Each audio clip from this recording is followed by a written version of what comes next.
Bismillahirrahmanirrahim. Assalamualaikum warahmatullahi wabarakatuh. Alhamdulillahi rabbil alamin. Wassalatu wassalamu ala asrafil anbiya'i wal mursalin. Ashhadu an la ilaha illallah wa ashhadu anna muhammadan abduhu wa rasuluh. Amma ba'du.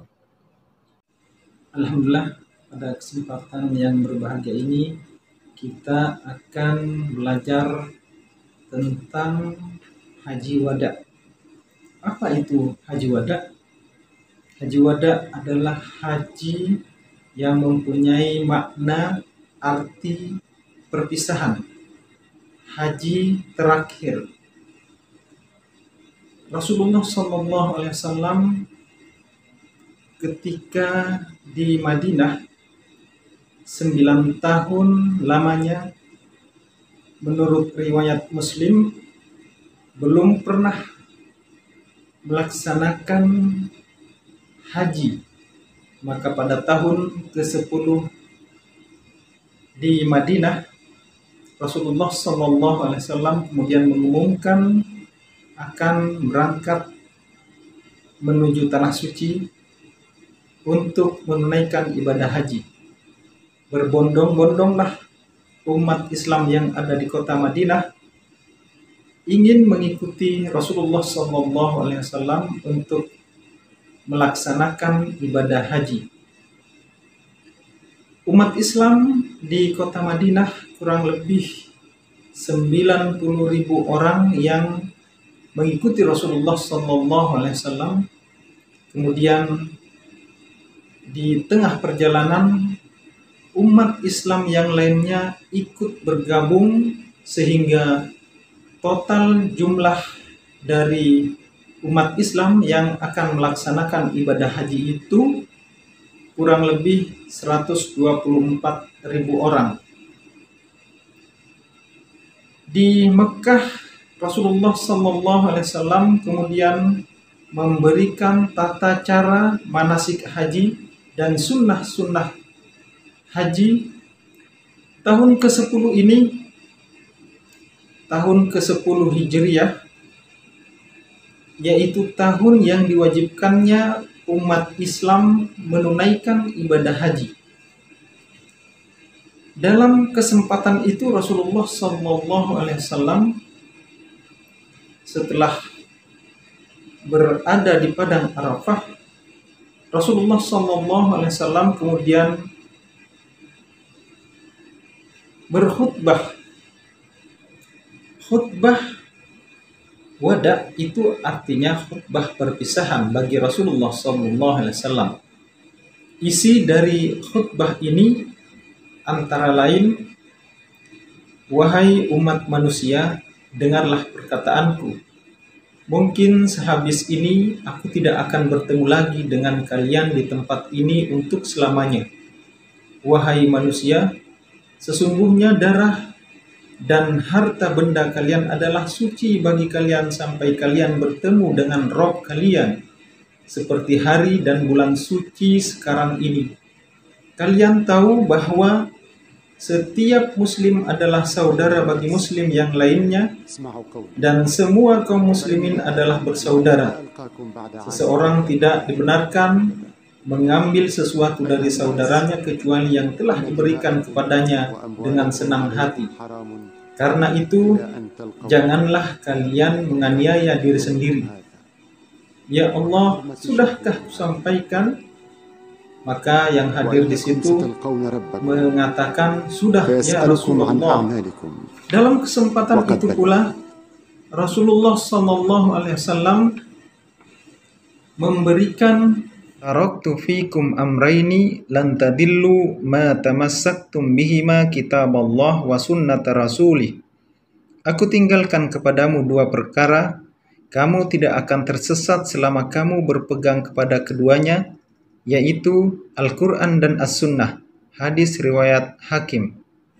Di haji wada ini, Rasulullah SAW juga mendapat wahyu terakhir, yaitu A'udzubillahi minasyaitonirrajim. Bismillahirrahmanirrahim. Al-yawma akmaltu lakum dinakum wa atmamtu alaikum nikmati wa raditu lakumul Islam madina. Pada hari ini telah aku sempurnakan agamamu untukmu, dan telah aku cukupkan nikmatku bagimu, dan telah aku ridhoi Islam sebagai agamamu. Quran Surah Al-Ma'idah ayat 3. Setelah mendapat wahyu ini, salah satu sahabat Rasulullah SAW yang bernama Abu Bakar menangis. Kenapa beliau menangis? Karena dalam hati Abu Bakar terbersih, terpikir bahwa Rasulullah SAW tidak akan menerima wahyu lagi, tidak akan turun wahyu yang diantarkan oleh malaikat Jibril kepada beliau. Dalam arti sebentar lagi Allah akan memanggil Rasulullah SAW ke haribaannya. Setelah kembali ke kota Madinah, Rasulullah SAW kemudian mengumpulkan para sahabat dan menunjuk salah satu di antara mereka, yaitu Usamah, seorang pemuda kisaran 18 sampai 20 tahun, masih muda sekali, untuk menjadi seorang pemimpin melawan pasukan Romawi yang ada di Palestina atau Yerusalem. Selang beberapa hari kemudian, Rasulullah SAW memanggil sahabat yang lain untuk pergi ke sebuah tempat di Madinah, yaitu pekuburan Baqi. Beliau Rasulullah SAW memanggil Abu Muwaihibah, salah seorang sahabat, dan mengikuti beliau sampai ke Baqi. Rasulullah kemudian berdoa kepada Allah Subhanahu wa Ta'ala dan memintakan ampun pada penghuni Baqi. Sekembalinya dari Baqi, Rasulullah SAW beberapa hari kemudian mengalami kondisi yang tidak mengenakan. Badan beliau meriang, panas, beliau sakit. Rasulullah SAW kemudian menunjuk Abu Bakar untuk menjadi imam di Masjid Nabawi. Abu Bakar kemudian menjadi imam, dan beberapa hari setelah itu Rasulullah SAW terlihat oleh para sahabat, sehingga para sahabat tersenyum girang melihat Rasulullah SAW dan senang hatinya. Setelah sholat, Rasulullah SAW kemudian masuk ke rumah Aisyah, dan para sahabat kemudian pulang. Para sahabat ini mengira bahwa Rasulullah SAW sudah enak, sudah sehat, tetapi perkiraan ini ternyata berbeda dengan kondisi sebenarnya yang dialami Rasulullah SAW.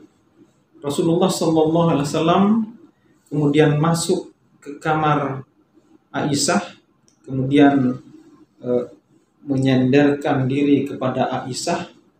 Di situ ada bejana yang berisikan air, dan Rasulullah SAW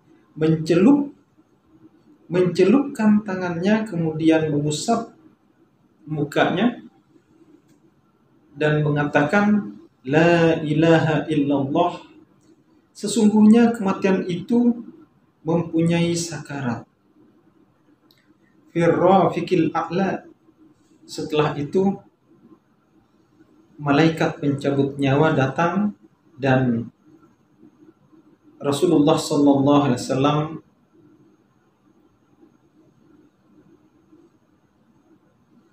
wafat.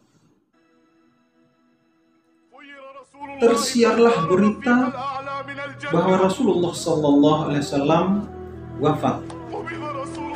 Abu Bakar As-Siddiq yang berada di Subuh kemudian bergegas datang ke rumah Aisyah, rumah Rasulullah bersama Aisyah. Di sana terlihat jenazah Rasulullah SAW dibaringkan. Kemudian Abu Bakar memeluk jenazah Rasulullah, menciumnya, kemudian meneteskan air mata, menangis. Di sisi lain, Umar bin Khattab tidak percaya Rasulullah SAW wafat. Malah Umar bin Khattab membentak orang yang mengatakan Rasulullah wafat. Rasulullah itu pergi seperti Musa yang pergi kepada Tuhannya selama 40 hari dan akan kembali, kata Umar. Maka orang Islam yang ada di dekat Umar diam. Abu Bakar kemudian menghampiri Umar bin Khattab, kemudian membacakan Al-Quran. A'udzubillahi minasyaitonirrajim. Bismillahirrahmanirrahim. Wa ma Muhammadun illa rasulun qad khalat min qablihi rusul. Afa imma ta'aw qutila qalabtum ala aqabikum. Wa man yanqalib ala aqibaihi falan yadurrallaha syai'a wa sayajzillahu asy-syakirin. Muhammad itu tidak lain hanyalah seorang rasul. Sungguh telah berlalu sebelumnya beberapa orang rasul. Apakah jika dia wafat atau dibunuh, kamu berbalik ke belakang atau murtad? Barang siapa yang berbalik ke belakang, maka ia tidak dapat mendatangkan mudarat kepada Allah sedikit pun. Dan Allah akan memberi balasan kepada orang-orang yang bersyukur. Mendengar ayat ini, kemudian Umar bin Khattab tertunduk lesu, badannya lemah, dan begitulah bahwa Rasulullah SAW di saat berusia 63 tahun Allah Subhanahu wa Ta'ala memanggil beliau. Belum selesai Rasulullah SAW dikuburkan, kaum muslimin di Saqifah Bani Sa'idah antara kaum Ansor dengan kaum Muhajirin berbeda pendapat. Maka Abu Bakar bersama Umar bin Khattab mendatangi Saqifah Bani Sa'idah untuk meluruskan, menyimpulkan siapa pengganti Rasulullah SAW. Abu Bakar As-Siddiq menunjuk Umar bin Khattab untuk mengganti sebagai pemimpin umat Islam. Tetapi Umar bin Khattab lebih memilih Abu Bakar karena Abu Bakarlah orang yang selama ini lebih dekat dengan Rasulullah SAW. Sampai menjadi imam pun Rasulullah menunjuk Abu Bakar. Dipilihlah Abu Bakar, dibaiatlah Abu Bakar menjadi pemimpin pengganti, memimpin kaum muslimin saat itu. Wabillahi taufiq wal hidayah. Wassalamualaikum warahmatullahi wabarakatuh.